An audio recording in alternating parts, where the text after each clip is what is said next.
PowerDesigner Business Process Modeling. Introduction to Business Modeling.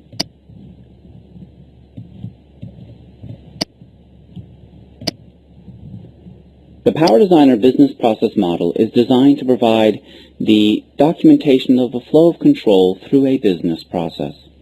Focusing on the business and business terms at the analysis level, this diagram may also generate to detailed implementations in forms of EDXML, BPEL for web service, and other implementations. But focusing on the business process side, we're showing a swimlane diagram here. The flow of control follows the arrows, and we start at the start symbol, and then we flow to the first process here. This create order process is in the customer swim lane, which tells us that create order is the act that the customer is responsible for completing. As we continue to follow the flow, we will see decisions where a question is asked. In this case, the question is this a corporate order? If the answer is yes, we will follow this flow. Otherwise, if the answer is no, we will follow a different flow. For decisions, you may have as many outflows as you wish, and you may tag them in any way as you see fit. There is no forced semantic to the particular responses that come out of a decision. Following the yes flow, we see a process that spans multiple swim lanes. However, some swim lanes it is grayed out, in other swim lanes it is solid. This is what we call a committee process, and the process is active for the swim lanes it is solid, and is not active for the swim lanes it is not. What this really means is that, in this case, customer is grayed out, so it will not participate, but corporate sales, stock clerk, and telesales will, but shipping will not. There is a plus symbol at the bottom of this process indicating it is a composite process, and a right-click open diagram will open its decomposition.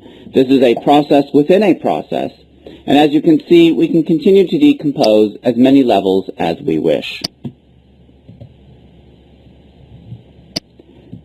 Returning back to the parent level, we can continue to follow the flow until we reach end point. So the artifacts that we're dealing with start with organizational units. Organizational units are the swim lanes in a swim lane diagram, but may also be drawn as an actor in a free-flowing diagram. Message formats represent a specific kind of information, a structured information being passed from one process to another, or to or from a resource. The resources indicate anything that can be created, read, updated, or deleted, and perhaps even executed, and may or may not represent any kind of electronic or information system. Role associations allow us to link the roles to a particular process, and the processes are the various acts that we'll perform. And note that our decomposable processes are also able to be opened in a tree view, so we can view the full process tree right here in the object browser.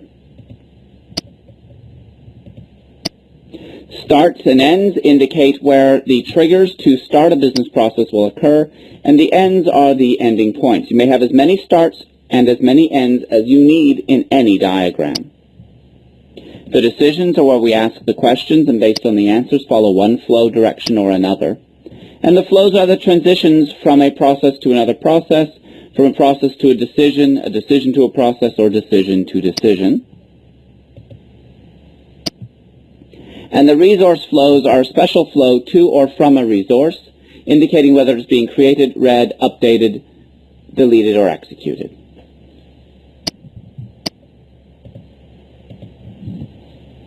Data indicates various data components that may be discovered to go along the flow. At the business level, this is the idea of data in an abstract context, even more abstract than entities and data items would be in a conceptual data model, but they will eventually map to a conceptual data model if desired.